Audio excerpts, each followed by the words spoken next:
A lot of times these systems, these applicant tracking systems, the HRS systems, screen a lot of really good people out and a lot of talented people that have the potential to really do some amazing things in our economy. So I think we're seeing a paradigm shift, right? And to your question about AI, I think what gets me really excited about AI is the ability for these technologies and these tools to identify non-traditional skills, right? Folks who don't fit the mold, right? Don't have the pedigree. Maybe they didn't go to Stanford, they didn't go to USC, or their parents couldn't pay for them to get into USC, right? They couldn't broach,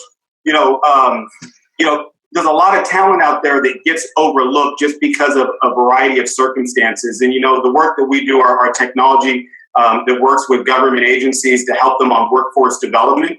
I think one of the biggest challenges we see is a lot of talent that honestly doesn't know how to write a resume, doesn't know how to present themselves. They don't have the social capital that a lot of people have, right? So they can't network in, they're not on LinkedIn, all of these things. And I think AI has the potential to break that down because it assesses people and it can look at, intrinsic skills, soft skills,